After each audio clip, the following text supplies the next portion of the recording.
આજે બનશે ભાઈ રીંગણાના ઓળા. રીંગણાના ઓળા ચૂલા ઉપર જો આમ પકાવવાના. ચડી ગયા ચૂલા ઉપર રીંગણા અને શેકી લેવાના. શેકી અને પછી આના ઓળા બનાવશું. જુઓ આ રીંગણા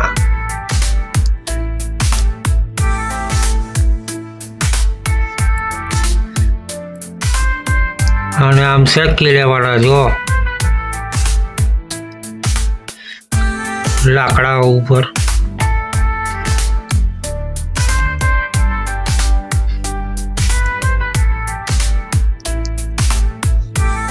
પછી આનો ઓળો બનાવશું.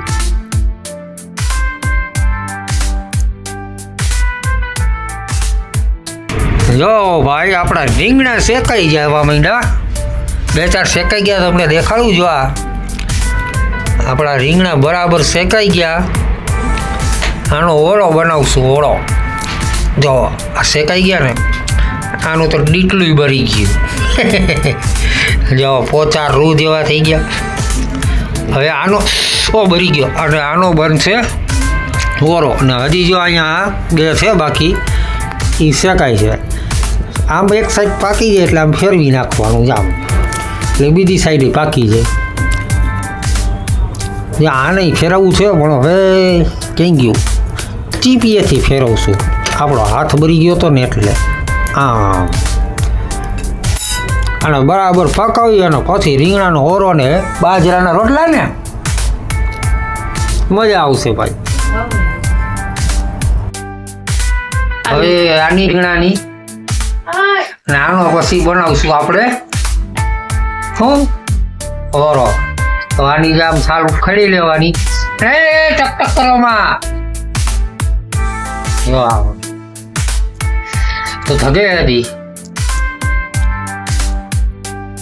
હા રેડી.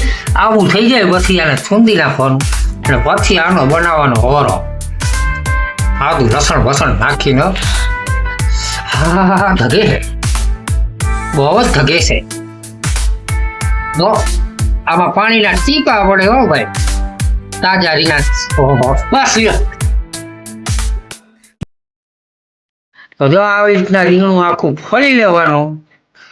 આમ જો મસ્ત બધી આવી કાળી છાલ કાઢી નાખવાની અને પછી આનો ઓળો બનાવવાનો. આવી ગયો રીંગણ. હવે એની સામે ફોડાઈ ગયા આપણા રીંગણા અને આના બનશે ઓળા. ઓળા ઓળા ઓળા.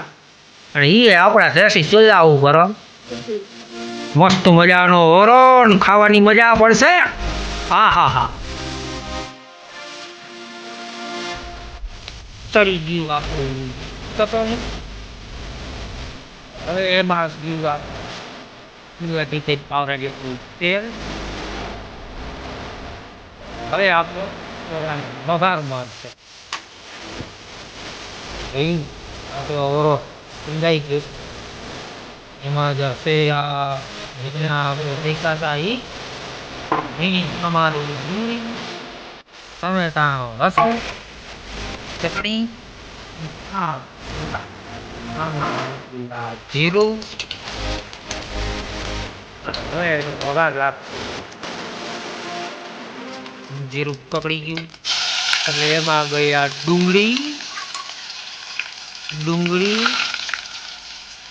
ડુંગળીને ફેરવીને પકાવી લેવાની. આવી રીતના પછી એમાં જશે બીજા મસાલા. જશે ચટણી આની અંદર અને બનશે ઓળો. હવે એમાં ગયા ચટણી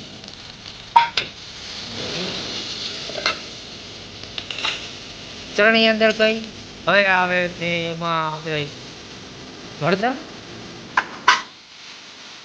નાખીને હલાવી લેવા. વેજ મિક્સમાં તૈયાર. મસ્ત દેવાય. લાઈક કરો, શેર કરો, સબસ્ક્રાઈબ કરો. જય કરી સ્ટેજમાં ચમકો મેળવાય છે. આ બધો મસાલો વડા જેવો થઈ જાય પછી એનો આવે છે હવે આપણા ટમેટા.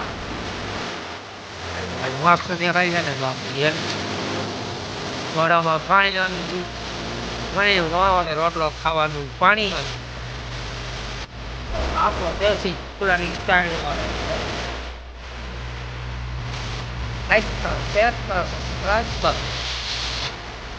હવે જાય છે આપણા રીંગણા. જોવો મસ્ત મજાના રીંગણાનો ઓળો જોવો જોવો. હવે એમાં આવે છે આપણું આ ધાણા જીરાનો પાવડર. આટલું બધું નથી નાખ્યું, ઝૂમ કર્યું એટલે દેખાડું. અને હવે આવે છે તમારા સ્વાદ અનુસાર મીઠું. વધારે પડી જાય તો સવારે તકલીફ નહીં, ઓછું પડે તો ભાવે નહીં. એટલા માટે ચેનલને લાઈક કરો, શેર કરો, સબસ્ક્રાઈબ કરો અને લખો રીંગણાનો ઓળો કેવો બન્યો એ કમેન્ટમાં જણાવો. જોઈ લો મસ્ત બની ગયો. હવે આને પકાવી અને નીચે ઉતારી લેવાનો અને રોટલા એ પીરસી આપવાનો. બરાબર ને? આપણો વિડીયો અહીંયા પૂરો કરીએ જ છીએ. ચેનલને લાઈક શેર અને સબસ્ક્રાઈબ કરી દેજો. ધીરે ધીરે બોલું છું, તમને મજા નહીં આવતી હોય. હવે આવી ગઈ ધાણા ભાજી. આ ગઈ ધાણા ભાજી. કઈ કા નાખી દીધી, નાખી દીધી. થઈ ગયો આપણો ઓરો. લાઈક કરવાનું ભૂલતા નહીં અને કમેન્ટ તો બહુ ખાસ કરજો જ, પણ સારી કરજો, જેવી તેવી ના કરતા. ધન્યવાદ. આવજો. Tata, bye bye, C you.